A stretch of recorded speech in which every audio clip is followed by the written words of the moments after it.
What's going on, YouTube? Back with another one. Today we're talking about the pros and cons of owning a home ownership.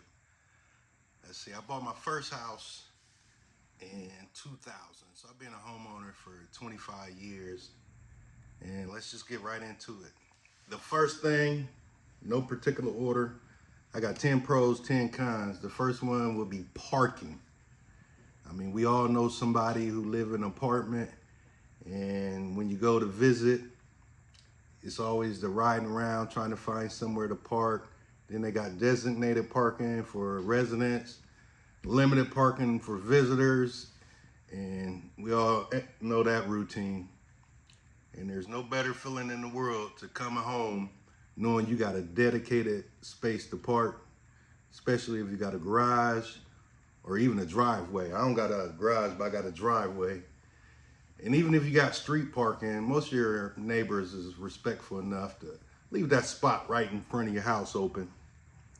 But like when somebody's having a cookout or more recently the Super Bowl, it's always a line of cars parked on the street, and ain't nothing like just going right through that, parking right at your door.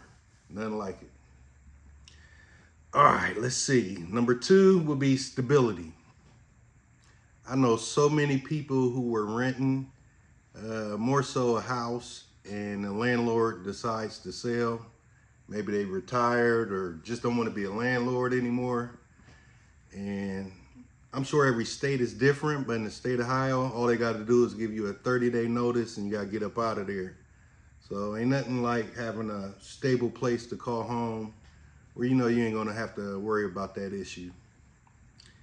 Let's see, next one up, number three would be investment. We all know like buying a home is like one of the biggest financial decisions you're ever going to make. And so the general rule of thumb is the equity in your house, or the way your house appreciates, is roughly about 4% a year.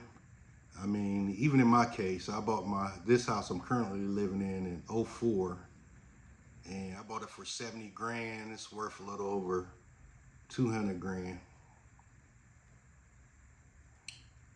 All right, next up, it's a tax savings.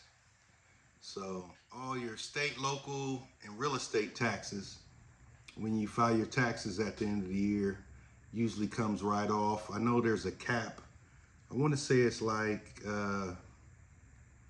maybe 10 grand, but I know that varies state to state. And also your home mortgage interest comes off. So you'll see a lot more taxes back. Next up, number five, you'll be able to retire sooner. So I just retired last June, and my plan was to retire and go right back to work and, just have my retirement on top of my monthly wage or whatnot, and just start saving more money. But once I was able to get my house paid off, I was actually able to retire. I mean, I had it planned to where I was trying to get it paid off, and by June, I didn't get there to September, and that was a rough 3 months. But, when you buy a home, one day it will be paid off. And there's a lot of tricks of the trade where you can get it paid off a little earlier. One thing I did is I just shot an extra $100 a month to the principal, and that really helps. So there's a lot of videos how you can get your house paid off sooner. Let's see what else. Number six, oh my God, will be space. If you ever lived in an apartment and got neighbors above, below you, left or right, I stayed in a double. I stayed in a duplex, and I remember when I was young, when I first, my very first place, when I came home from the Army, uh, when you get discharged from the military, they pay you out for all your time you accrued as far as your leave. And I went, we had this store called Sun TV. I went and bought me this big stereo, And that first month I moved in there and I just was blasting music and my neighbor was kicking on the floor. She stayed upstairs, I stayed downstairs, and she was asking me, to turn it down. And if it's ever too loud in the future, she would just kick on the floor and let me know. From that day forward, I never wanted to live in a duplex or double, or I never lived in an apartment, but I used to date someone, and that could be quite frustrating. And it's just nice having your own space. If you got TVs with the surround sound, just your music in general, watching your TV shows. If it's a action movie, you like to bump that up a little bit. And it's just nice knowing you ain't disturbing nobody. You just got your own little space. All right, where we at? Number 7, improvements. So you just have the ability to customize your house the way you want to. As a landlord, they want to keep things neutral. Everything you do, you got to kind of negotiate it through the landlord. Even something as simple as painting, you got to ask if this color's okay. If you want to fix up something, maybe the fixtures on a faucet or the sink or whatnot. And then it gets to the point like you feel like you're fixing up somebody else's house. So it's just nice to be able to have your own and can customize it the way you like. Make your house your own. All right, next up we got pets. I'm not a pet person, but I know a lot of landlords in apartment complexes, they're strict on like certain breeds of dogs and cats. And even when you do have them, you have to carry a certain type of insurance on certain dog breeds. And, having your own home, you don't have to worry about that. Now, even if you did stay in an apartment, I still think you still have to have that insurance coverage if it's a rare dog breed, if you are allowed to have it. Let's see.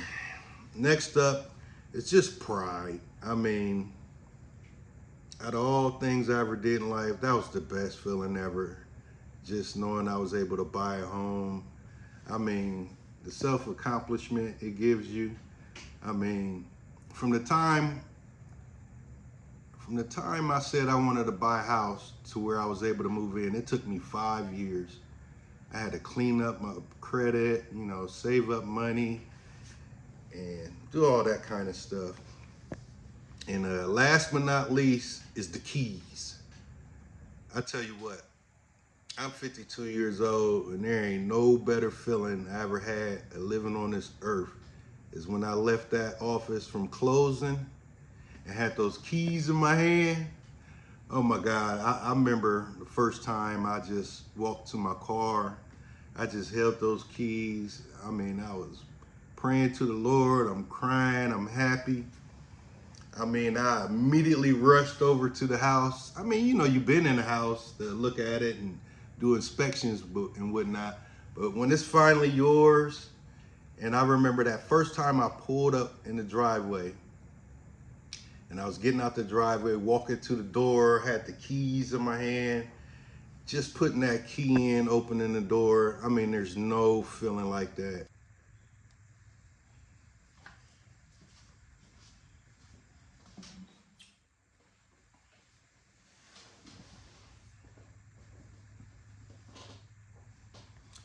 All right, my 10 cons of home ownership.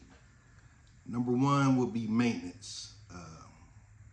Owning a home come with a lot of responsibilities, and you no longer got a landlord to call. It's all on you.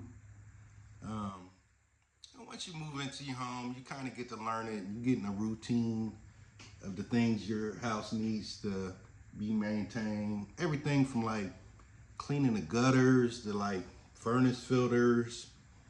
If you got a water softener, you got to keep the salt on hand.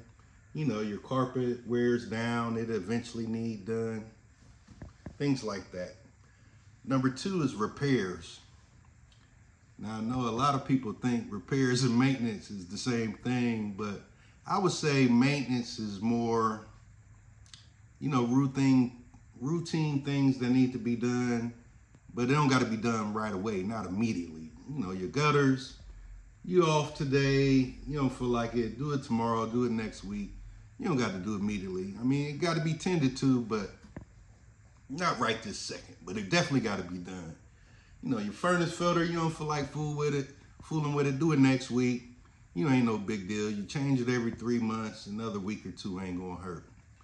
But repairs are things that need to be done immediately. Like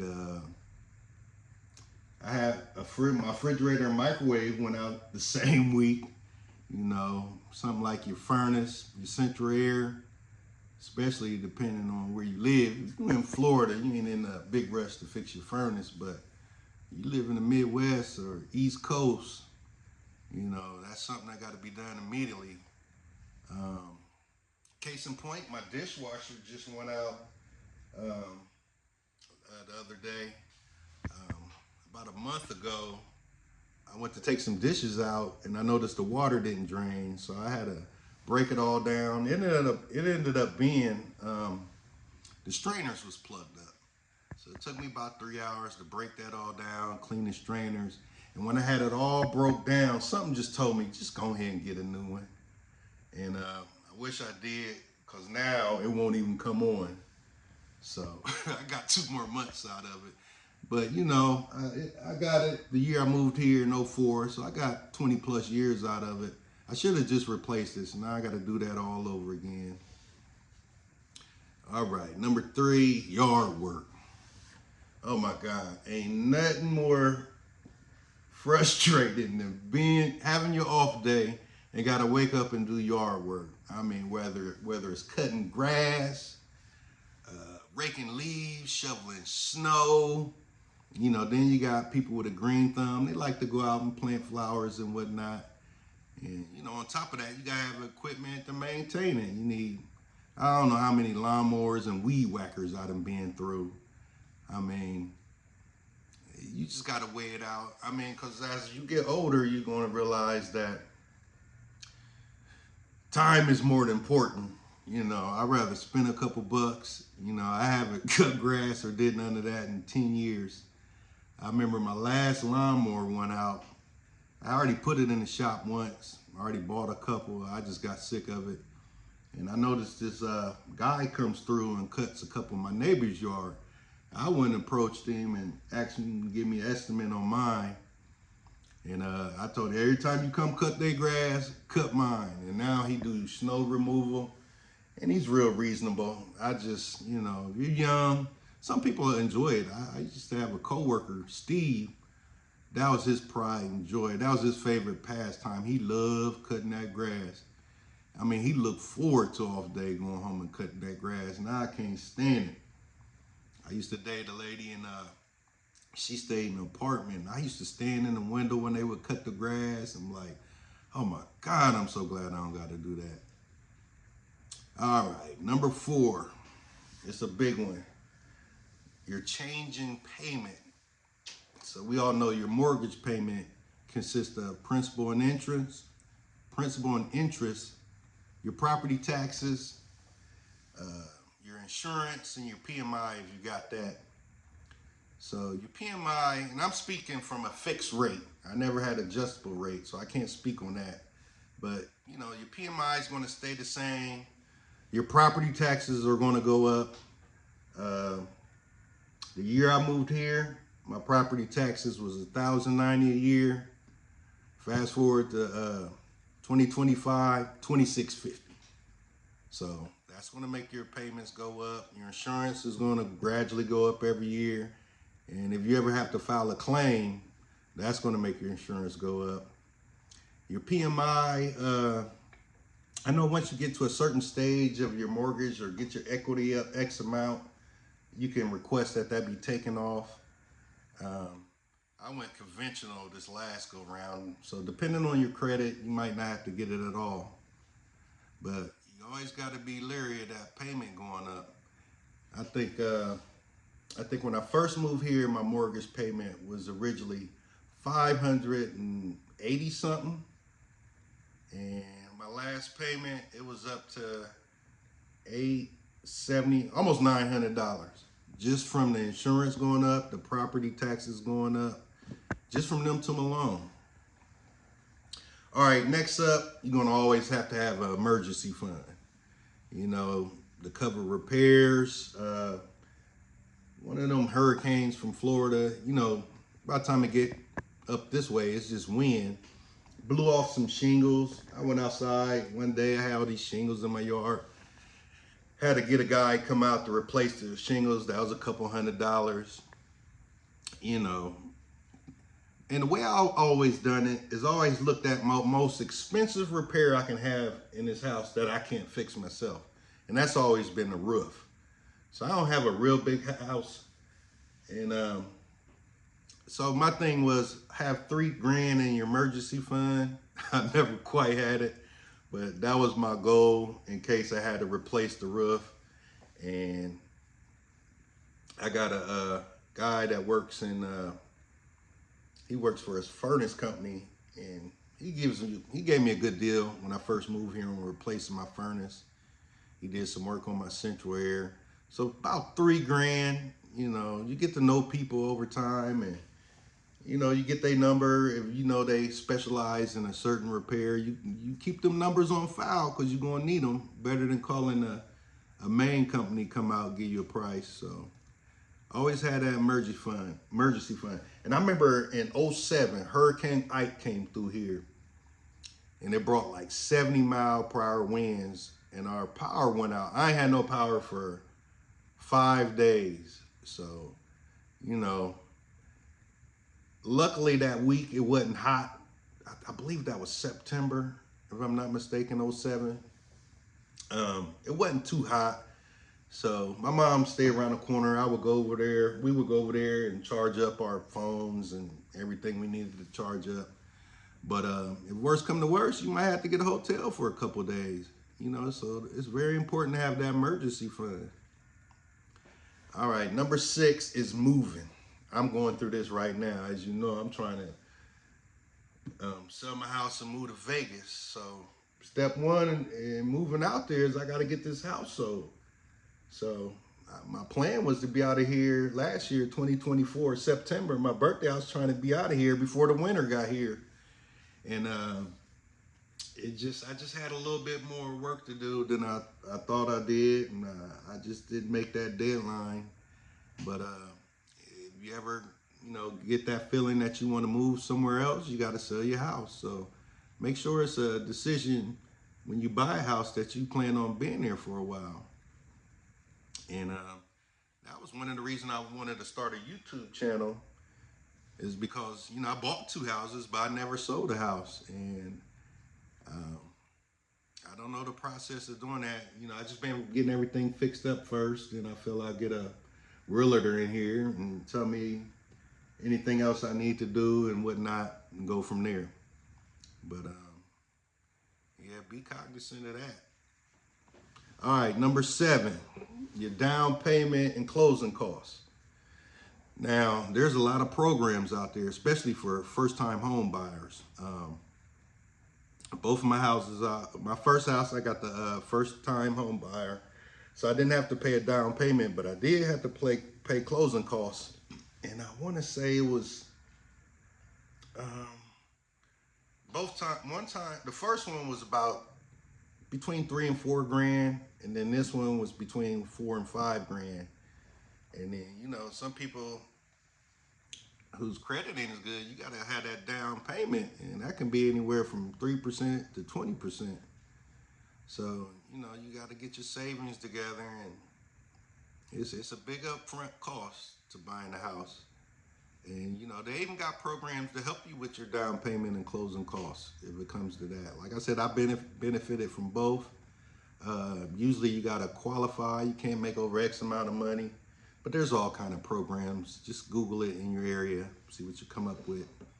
Number 8, utilities. Now, you got utilities no matter where you stay. Only reason I bring it up is usually when you buy a home, it's a little larger than what apartments are. I know they got some grand apartments, but you get the gist of what I'm saying.